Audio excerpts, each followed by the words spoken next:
Welcome to the HR Learning Hub, where we decode HR concepts, dive into people analytics, and learn how to tell stories, not just share numbers. In the previous videos, we explored the recruitment dashboard, understood the data set, and created a calendar table. Now we will start building the top KPI numbers that appear at the top of the dashboard. These numbers give a quick snapshot of the hiring status. We will create these visuals using Power BI card visual.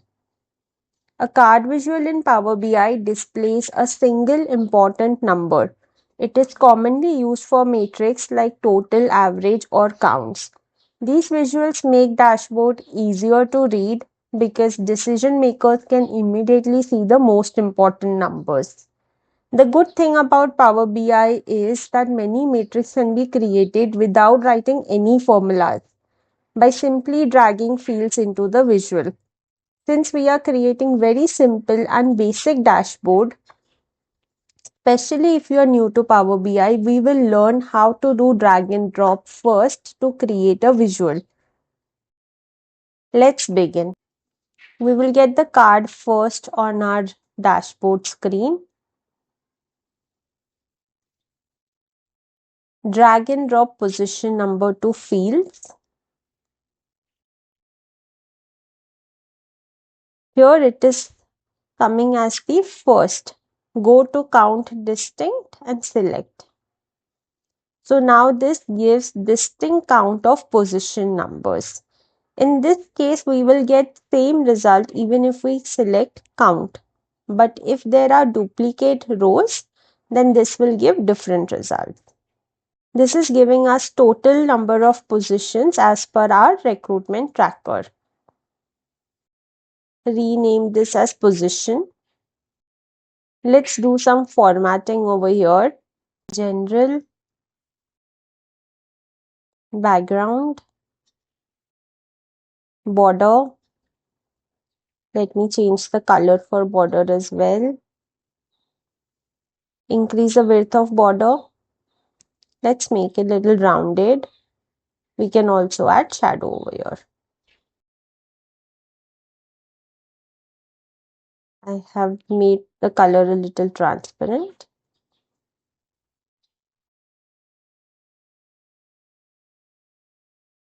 This now gives us total positions as per our recruitment tracker.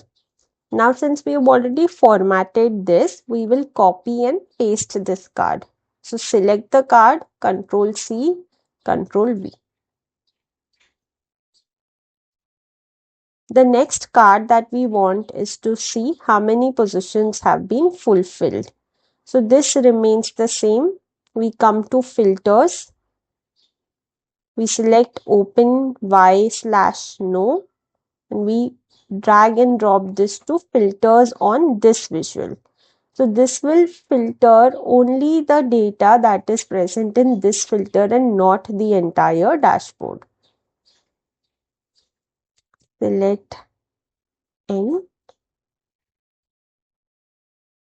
This means the positions are not open, which means these are our joiners or hired. Again, Ctrl C, Ctrl V to see open positions. Now here we will change the filter from N to Y, which means these positions are open. Rename hired on fields tab to open. So we have 63 total positions, out of which 31 employees have joined and 32 positions are still open. Another important metric when we are doing recruitment dashboard is hiring velocity or time to fill. Ctrl C, Ctrl V.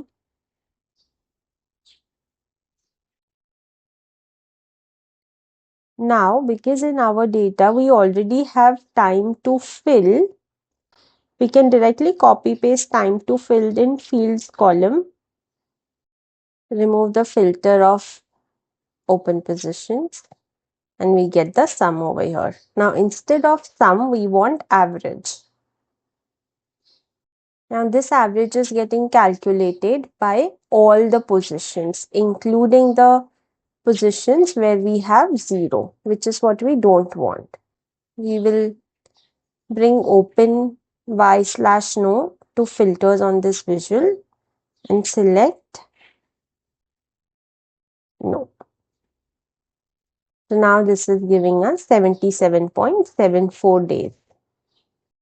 Now let's say we don't want the decimal. We come to call out value and we 0 to value decimal places, which means average time to fill is 78 days. But what if we did not have this calculation in our data set? We can also do that in Power BI. Let's see how we can do that. We can write a very simple DAX formula. Come to position details. New column. We will create a new column to calculate the difference between the dates of open and close positions. Rename the column name to time to fill underscore DAX, because we are writing a DAX formula. Dated if we will take open date first, then close date, comma. Now whether we want number of days, hours, minutes, months, quarter, all of that. So we want number of days. So we select day over here. Enter. Now you will see this new column that is generated. We can see the same in table view as well. See. So we have time to fill underscore DAX. Here we had from our Excel, and this is something that we have calculated in Power BI. Come to column tools. Just ensure that the data type is whole number.